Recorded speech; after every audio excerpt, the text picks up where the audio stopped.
Il y a un moment dans la vie d'un homme où le silence devient plus bruyant que n'importe quel mot. Ce moment où ton téléphone reste immobile. Pas de notification, pas de message, pas d'appel, rien. Et pourtant, dans ce vide, ton esprit commence à créer du bruit. Tu te demandes ce que tu as fait de travers. Tu relis vos dernières conversations. Tu analyses chaque mot, chaque pause, chaque détail comme si ta paix dépendait d'une réponse qui ne vient pas. Et c'est là que tout commence. Parce que ce silence n'est pas vide. Il est plein de sens. Mais pas forcément celui que tu crois. La plupart des hommes voient l'absence de message comme un rejet, une perte d'intérêt, une forme d'abandon silencieux. Mais cette interprétation est souvent le reflet de leur propre insécurité, pas de la réalité. Le stoïcien, lui, voit les choses autrement. Il ne se précipite pas vers une conclusion. Il observe. Il comprend que ce qui le trouble, ce n'est pas l'événement, mais le jugement qu'il porte sur cet événement. Épictète disait, en substance, que ce qui nous perturbe, ce ne sont pas les faits, mais l'idée que nous nous en faisons. Alors posons une question simple, mais inconfortable. Pourquoi son silence te dérange-t-il autant?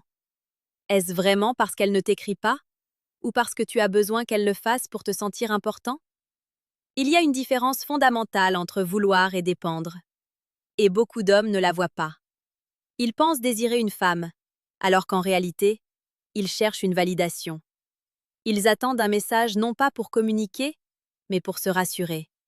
Pour se dire « Je compte, elle pense à moi, je ne suis pas oublié ».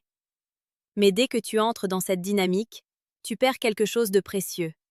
Tu perds ton centre. Marc Aurèle écrivait pour lui-même que l'homme doit rester maître de son esprit, peu importe ce qui se passe à l'extérieur. Cela signifie que ton état intérieur ne doit pas dépendre du comportement d'une autre personne, ni de ses messages, ni de son silence. Parce que sinon, tu lui donnes un pouvoir qu'elle n'a jamais demandé. Et c'est là que la dynamique s'inverse.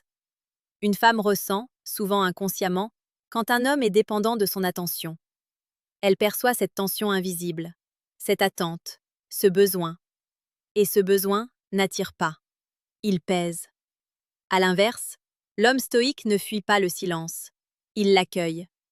Il ne cherche pas à le combler à tout prix. Il ne se précipite pas pour envoyer un message juste pour relancer. Il ne panique pas.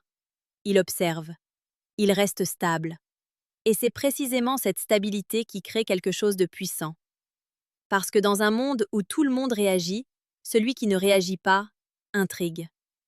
Imagine deux hommes. Le premier voit qu'elle ne répond pas. Il envoie un autre message, puis un autre. Il devient plus insistant, plus présent, plus disponible. Mais derrière cette présence, il y a une peur. La peur de perdre. Le second remarque le silence. Il le comprend. Mais il ne bouge pas. Il continue sa vie. Il avance. Il n'essaie pas de forcer une interaction. Il n'a rien à prouver. Lequel des deux crée le plus d'attraction? La réponse est évidente, mais rarement appliquée. Parce que rester calme face au silence demande une force intérieure que peu d'hommes cultivent. Sénèque parlait souvent de la maîtrise de soi comme d'une richesse supérieure à toutes les autres. Et dans ce contexte, cette maîtrise se manifeste par ta capacité à ne pas te laisser emporter par l'absence. Car le silence peut vouloir dire beaucoup de choses. Elle peut être occupée. Elle peut tester inconsciemment ton niveau d'attachement. Elle peut simplement vivre sa vie sans ressentir le besoin constant de communiquer. Mais voici la vérité que peu de gens acceptent. Peu importe la raison. Parce que ce qui compte vraiment, ce n'est pas pourquoi elle ne t'écrit pas. C'est comment toi tu réagis à cela. C'est là que se joue ton pouvoir. Un homme centré ne court pas après les réponses. Il ne cherche pas à contrôler ce qu'il ne peut pas contrôler. Il sait que l'intérêt véritable ne se force pas. Il se révèle. Et parfois, le silence est justement ce révélateur. Il te montre si tu es en paix avec toi-même ou dépendant de l'extérieur. Il te montre si tu es capable d'attendre sans anxiété ou si tu ressens le besoin d'agir pour te rassurer.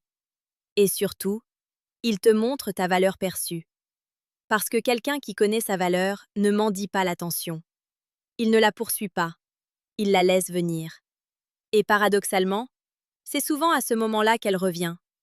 Pas parce que tu as fait quelque chose de spécial, mais parce que tu n'as rien fait de désespéré. Et c'est là que beaucoup se trompent encore.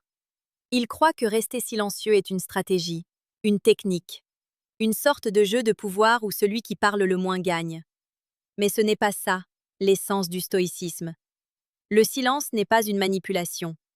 Ce n'est pas une posture artificielle que tu adoptes pour provoquer une réaction. C'est une conséquence naturelle de ton équilibre intérieur. Si tu te forces à ne pas écrire alors que ton esprit est en agitation, elle le ressentira tôt ou tard. Pas forcément par des mots, mais par ton énergie, par la manière dont tu réagiras ensuite, par les micro-signaux que tu enverras. Le stoïcisme n'est pas un masque, c'est un état. Et cet état commence par une compréhension profonde. Tu ne contrôles pas si elle t'écrit. Tu ne contrôles pas ce qu'elle ressent. Tu ne contrôles pas le rythme auquel elle pense à toi. Mais tu contrôles une chose essentielle, ta réponse intérieure. C'est là que réside toute ta liberté. Quand tu comprends cela, quelque chose change en toi. Tu ne vois plus le silence comme un problème à résoudre. Tu le vois comme un espace. Un espace dans lequel tu peux rester toi-même, sans pression, sans besoin. Et dans cet espace, tu redeviens magnétique. Parce que la plupart des hommes réagissent. Ils sont prévisibles. Ils comblent le vide immédiatement. Ils parlent pour ne pas perdre. Ils agissent par peur. Mais l'homme qui n'agit pas sous pression devient imprévisible.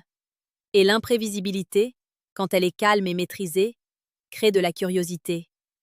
Elle commence à se poser des questions. Pourquoi il ne relance pas? Pourquoi il ne cherche pas à attirer mon attention? Pourquoi il semble bien sans moi? Et ces questions, sans que tu le veuilles, te redonnent de la valeur à ses yeux. Pas parce que tu joues un rôle, mais parce que tu n'es plus dans le besoin. Marc Aurèle rappelait que la tranquillité vient de l'intérieur, et non des circonstances extérieures. Cela signifie que même dans l'absence de réponse, tu peux rester stable. Tu peux rester centré. Tu peux continuer à avancer sans que ton humeur soit affectée. Et c'est exactement ce qui distingue un homme ordinaire d'un homme solide. Un homme ordinaire attend. Un homme solide vit. Il ne suspend pas sa journée pour une notification. Il ne vérifie pas son téléphone toutes les 5 minutes. Il ne construit pas son état émotionnel autour d'une interaction. Il a une direction, une vision, une discipline. Et cette discipline est visible, même à distance, même dans le silence. Parce que ce que tu es finit toujours par transparaître. Si tu es anxieux, cela se ressentira dans tes messages.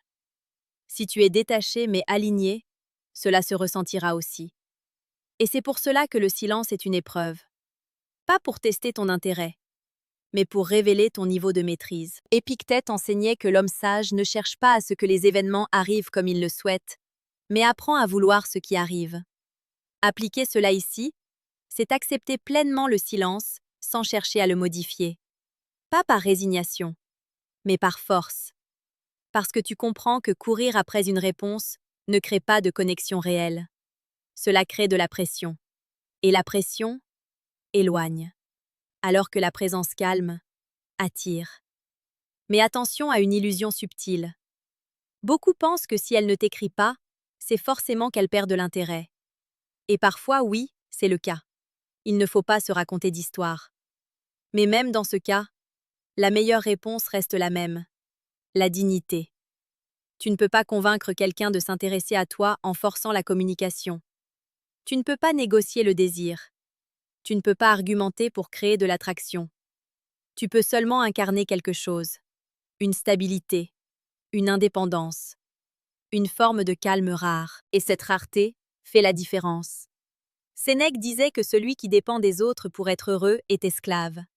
Cela peut paraître dur, mais c'est profondément libérateur. Parce que cela te rappelle que ton bien-être ne doit jamais être entre les mains de quelqu'un d'autre, même pas de celle que tu apprécies. Alors au lieu de te demander pourquoi elle ne t'écrit pas, demande-toi qui tu deviens pendant ce silence. Est-ce que tu t'agites ou est-ce que tu t'élèves? Parce que chaque moment de silence est une opportunité. Une opportunité de renforcer ton contrôle, de clarifier tes priorités, de revenir à toi. Et paradoxalement, c'est souvent dans ces moments où tu cesses de chercher qu'on commence à te chercher. Mais encore une fois, ce n'est pas une stratégie, c'est une transformation. Et à ce stade, quelque chose de plus profond commence à émerger. Tu réalises que ce silence, que tu redoutais au début, n'était pas une perte, mais une révélation. Une révélation sur toi-même, sur ta manière d'aimer, sur ta manière d'attendre, sur ta capacité, ou non, à exister sans être constamment validé. Parce que la vérité, c'est que beaucoup ne cherchent pas une connexion. Ils cherchent à combler un vide. Et ce vide, aucune personne ne peut le remplir durablement. Ni ses messages, ni son attention, ni même sa présence. C'est un travail intérieur. Marc Aurèle écrivait que l'âme devient ce qu'elle nourrit constamment. Si tu nourris l'attente, tu deviens dépendant. Si tu nourris la maîtrise, tu deviens libre. Et la liberté est attirante. Pas parce qu'elle impressionne, mais parce qu'elle rassure. Une femme ressent instinctivement quand un homme est bien avec lui-même, quand il n'est pas dans la poursuite, quand il ne cherche pas à combler un manque. Et cette sensation crée une forme de sécurité silencieuse, une sécurité rare. Et ce qui est rare attire naturellement. Mais il y a encore un piège subtil. Penser que tout cela est une technique pour la faire revenir. Non. Si tu entres dans cette logique, tu retombes exactement là où tu étais au début. Dans l'attente, dans le calcul, dans le besoin caché. Le stoïcien ne change pas pour obtenir. Il change pour devenir. Et s'il y a un retour, il l'accueille. S'il n'y en a pas, il continue. Sans amertume, sans regret, sans agitation. Parce qu'il comprend que sa valeur ne fluctue pas en fonction de l'attention qu'il reçoit. Elle est stable, indépendante, inébranlable. Et c'est là que tout s'aligne. Parce que paradoxalement, lorsque tu n'as plus besoin qu'elle t'écrive, tu communiques différemment. Quand elle revient, tu n'es pas dans l'excitation excessive. Tu n'es pas dans la peur de mal faire. Tu es simple, présent, authentique. Et cette authenticité change tout. Elle transforme une interaction banale en quelque chose de vivant. Parce qu'il n'y a plus de tension derrière tes mots, plus de stratégie, plus de dépendance, juste une présence calme. Et cette présence est rare. Alors oui, parfois, son silence signifie simplement qu'elle est ailleurs, occupée, ou dans son propre monde. Parfois, cela signifie qu'elle perd de l'intérêt. Et dans ce cas, il faut avoir le courage de voir la réalité sans se mentir. Mais dans tous les cas, ta réponse reste la même. Tu restes droit, tu restes digne, tu restes centré. Parce que courir après quelqu'un qui ne fait pas un pas vers toi n'est pas de l'amour.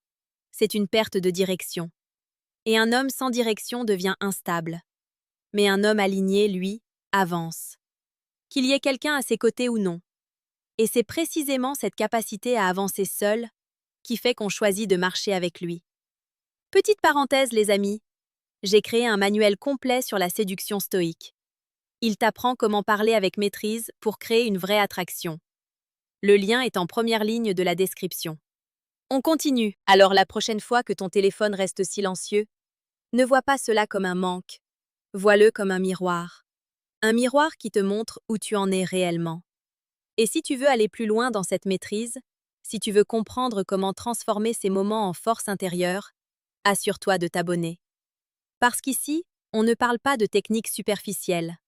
On parle de transformation réelle. Souviens-toi toujours de ceci. Le silence d'une femme ne diminue pas ta valeur, mais ta réaction à ce silence la révèle.